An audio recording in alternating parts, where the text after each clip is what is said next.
பாமகவை தலைவராக இருக்கக்கூடிய ஜி.கே. மணி அவர் வீட்டு இதுக்கு ஏதோ ஒரு விழாவுக்கு உங்கள் பையன் போயிருக்கார், விஜயோட பையன். இது எப்படி நடந்ததுன்னு தெரியல. விஜய்க்கும் அவர்கள் குடும்பத்திற்கும் சமீப காலமாக பெரிய இடைவெளி இருந்து கொண்டிருக்கிறது. விஜய் குடும்பத்தை பிரிந்து விட்டாருங்கிற செய்தி எல்லாம் வருது. அப்படி இருக்கும்போது உங்கள் அனுமதி இல்லாமல் உங்கள் பையன் அங்கே போயிருந்தால் அது மிகப்பெரிய ஆபத்தை வருங்காலத்தில் உங்களுக்கு உருவாக்கும். அரசியல்வாதி குடும்பத்தையே இது பண்ணிடுவாங்க.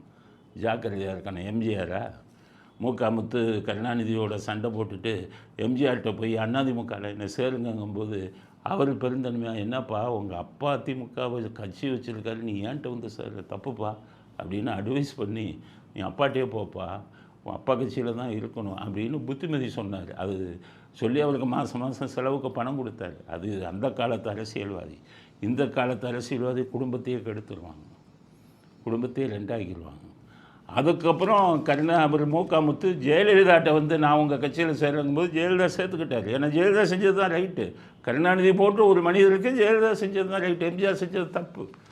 பெருந்தன்மையை நீங்கள் ஆட்டை காட்டுறது, பெருந்தன்மையை பற்றி தெரிஞ்சவங்களுக்கு தானே காட்டணும். உதவி செய்தவர்களே உதாசீனப்படுத்தி அவர்களுக்கு கெடுதல் செய்யக்கூடியவங்களுக்கு நல்லது செய்யலாமா? எம்ஜிஆர் தப்பு பண்ணார், ஜெயலலிதா சேர்த்துக்கிட்டாங்க. இதே மாதிரி உங்கள் பையனுக்கு அரசியல்வாதிக்கு போயிட்டால் குடும்பத்தில் உங்கள் குடும்பத்தை வந்து இது பண்ணிடுவாங்க. அதனால் உங்கள் அனுமதி இல்லாமல் உங்கள் பையன் போயிருந்தால் குடும்பத்தில் கவனம் செலுத்தி குடும்பத்தை காப்பாற்றுங்க. அரசியல்வாதிகளை நம்பாதீங்க, குடும்பத்தை குட்டிச்சவராக்கிடுவாங்க. உங்கள் பையன் உங்கள் அனுமதியில் போனாரா என்னன்னு தெரியலை. அதனால் அரசியலை இப்போ நீங்கள் அரசியல் கட்சி நடத்தும் அதே நேரத்தில் குடும்பத்தை பற்றியும் கொஞ்சம் சிந்தியுங்கள். குடும்பத்துடன் அரசியலை கலக்கிறதுக்கு அனுமதிக்காதீங்க.